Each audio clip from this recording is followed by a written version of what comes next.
Hello बच्चों, अब मैं प्रकाश वाले पाठ का उदाहरण नंबर दूसरा करवाने जा रहा हूँ। देखना, दर्पण सूत्र से संबंधित ध्यान रखना। उदाहरण क्या कह रहा है दूसरा देखना। कोई 4 सेंटीमीटर साइज का बिंब, अब ये बिंब का साइज दे रखा है तो बिंब का साइज को किससे लिखते हैं हम, ऐसे। तो ये कितना आएगा 4 में, है ना।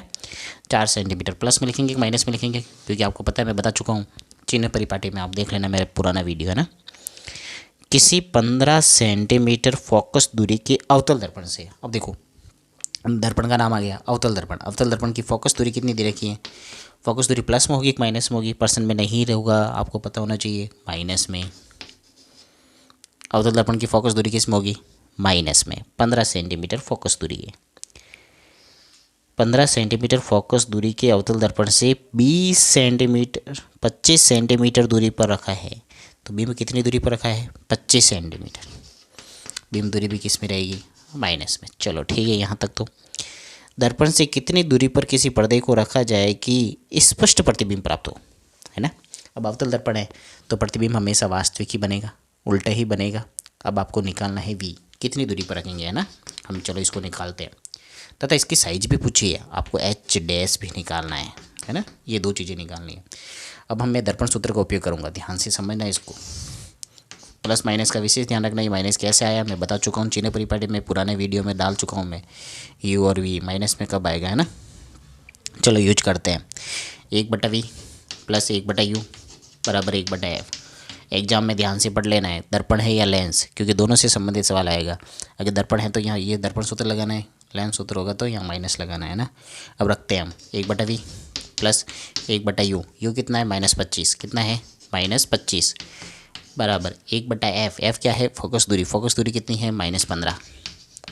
ठीक है, प्लस माइनस किस में हो जाएगा, माइनस में।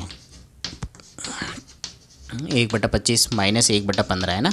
नीचे वाले को हमेशा ऊपर ही लगाओ माइनस, ताकि ऐसा नहीं हो जाए आपके लिए। अब क्या करना है, ये माइनस वाली पूरी डिजिट है, उधर जाएगी किस में हो जाएगी, प्लस में। 1/15 प्लस 1/25। अब इसको सॉल्व करते हैं। देखो हमें v निकालना है पहले, है ना। तो कैसे निकालेंगे, 1/v एलसीएम लेंगे 15 और 25 का। आपको एलसीएम लेने के लिए, समय को बचाने के लिए मैं एलसीएम का शॉर्ट तरीका बता रहा हूँ आपको, ध्यान से समझना है। जो बड़ी डिजिट हो, बड़ी संख्या हो, उसका पाड़ा बोलो, और वो संख्या जो छोटी वाली संख्या है उसमें भी आए। जैसे मैं 25 का पाड़ा बोलता हूँ, 25, 50, 75। तो 75 15 के पाड़े में भी आते, तो इसका एलसीएम कितना होगा, 75। कितना हो जाएगा, 75। 15 का भाग 75 में कितनी बार गया, 5 बार। 5 को 1 से गुणा किया, -5 प्लस 25 का भाग 75 में कितनी बार जाता है, 25 75 3 बार। 1/v। थोड़ी सी कैलकुलेशन का ध्यान रखना, यहाँ माइनस है ये प्लस है तो माइनस के 2 हो जाएंगे। 75 मैंने क्या कहा, यहाँ पर उल्टा करना जरूरी है, यहाँ पर करके छोड़ना मत। 75/2 माइनस के काटेंगे कितना आएंगे, v बराबर 75 के आधे कितने होते हैं, 37.5। 37.5 37 दूना 74 और एक आधा 75 हो जाएंगे ना। तो इसी 75। अब ये माइनस में आया है ना। तो माइनस में आएगा तो प्रतिबिंब कैसा बनेगा, प्रतिबिंब कैसा बनेगा, वास्तविक और उल्टा। ये आ गया आपके पास में। अब आपको क्या निकालना है, ऊंचाई, है ना। प्रतिबिंब की ऊंचाई निकालनी है। h आपको दे रखा है 4। कितना दे रखा है, 4। u कितना था आपके पास में, अभी सवाल में आपने पढ़ा था, u कितना था, 25 -25। v कितना आया, -37.5। या ऐसे भी लिख सकते हैं 75 -75/2, है ना। ये आपके पास में आया। आपको क्या निकालना है, h डैश। चलो निकालते हैं। आवर्तनता का फॉर्मूला पता है आपको, आवर्तनता क्या होती है, -v/u बराबर h डैश बटा h, है ना। आप किसी भी फॉर्मूले से निकाल सकते हो, लेकिन इन दोनों का यूज करके निकालेंगे हम।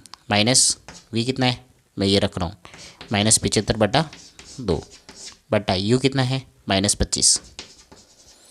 ठीक है, h की डैश निकालना है आपको, और h कितना है, 4। माइनस माइनस प्लस हो जाएंगे। 25 का भाग 75 में देंगे, कितनी बार गया, 3 बार। -3/2 h डैश बटा 4, क्रॉस गुणा कर देंगे, है ना। तो कितना आ जाएंगे, -3 × 4 बराबर h डैश, है ना। और h डैश के इस गुणे में कितना आएंगे, 2। इसको इसको गुणा करेंगे कितना आएंगे -12, 2 गुणे वाले कहाँ चले जाएंगे भाग में, एच डैश कितना आगे -6 एच डैश। तो अब देख लो बिंब की ऊंचाई कितनी थी 4, प्रतिबिंब की ऊंचाई कितनी आ गई 6, माइनस क्यों लगाए क्योंकि उल्टा बनेगा है ना, 6 आई तो 4 ज़्यादा होते 6 ज़्यादा हो गए, तो प्रतिबिंब कैसा बनेगा, प्रतिबिंब की साइज 6 सेंटीमीटर तथा बड़ा होगा है ना, आवर्धित होगा। थैंक यू, धन्यवाद।